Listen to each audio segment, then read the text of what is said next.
One of the classical arguments for God's existence is the argument from desire. It can be stated very succinctly as follows. Every natural or innate desire corresponds to some objective state of affairs that fulfills it. So, for example, hunger corresponds to food and thirst to drink. But we have in us, all of us, as a natural innate desire, a desire for perfect fulfillment, ultimate peace, ultimate joy.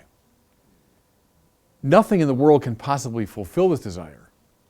Therefore, it must correspond to some objective supernatural reality which does fulfill it.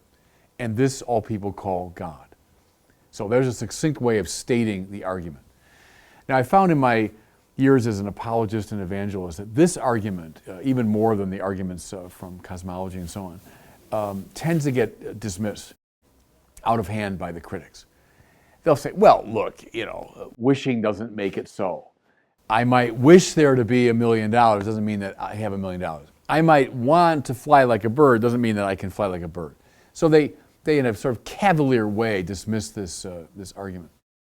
I think a lot of that is coming from the influence of Feuerbach and Freud. Go back to the beginning of the 19th century, the father of modern atheism, Ludwig Feuerbach, who said religion was a pathetic, wish-fulfilling enterprise. So I want there to be perfect justice, I want there to be perfect happiness, but there's not, so I will engage in this wish-fulfilling fantasy and I will pretend that there's a God. Marx, of course, followed him, saying that everyone has to be baptized in the Feuerbach and the fiery brook.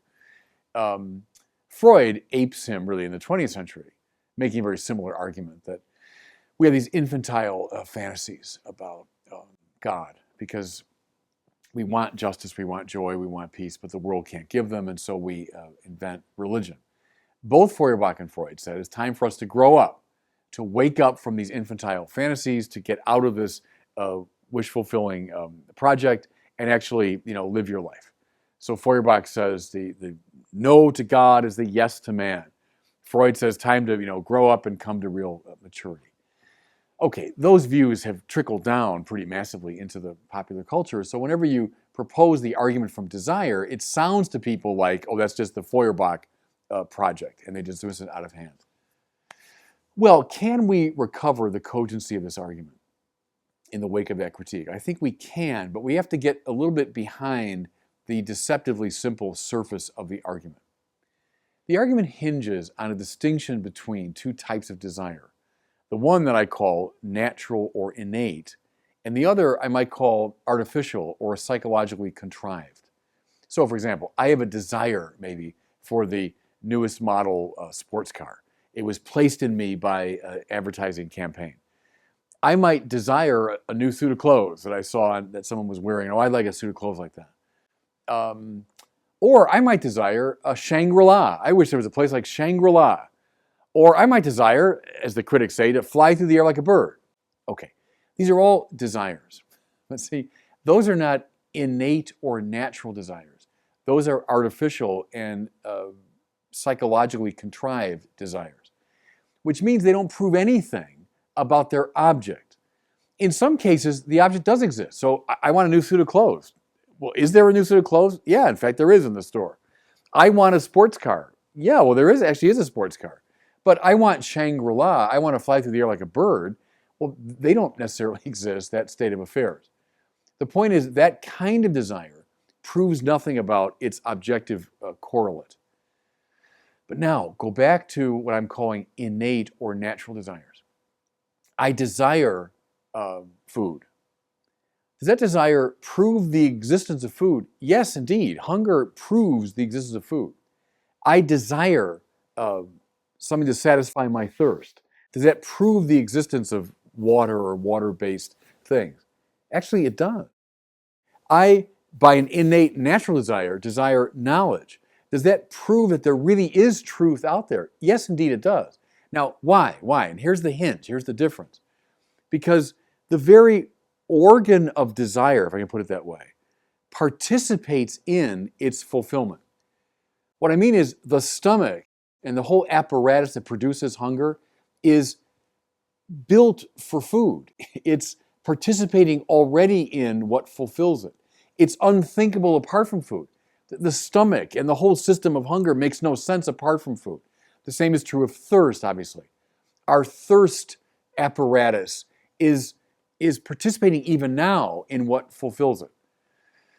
Same is true of the mind, right? The mind's desire for truth. The mind's built for truth. It's oriented toward and even now participates in the truth that it seeks.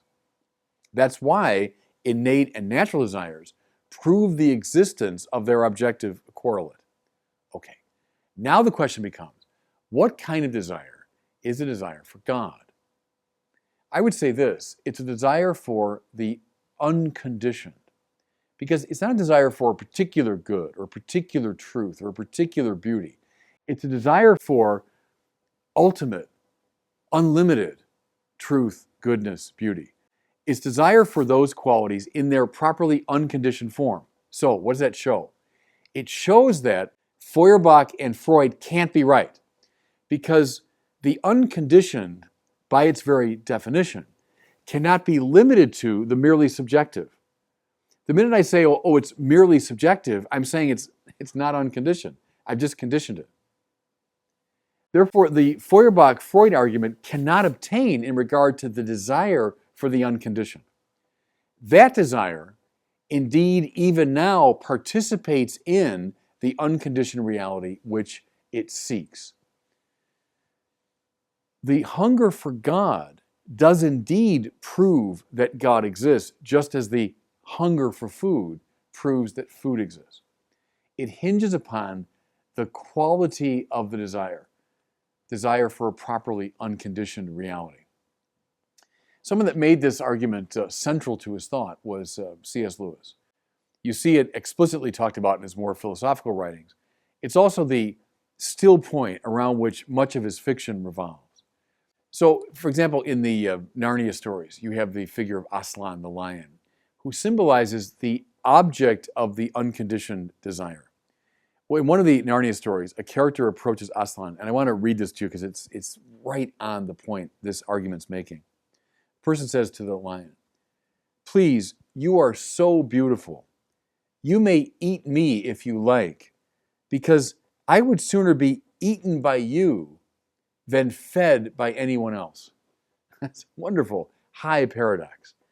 And to get that, this delicious ache of the soul, which Lewis called joy, this longing for something which the world cannot, even in principle, satisfy, to get that, to say, I want to be devoured by that desire, to understand that in its fullness is to understand the power and cogency of the argument from desire.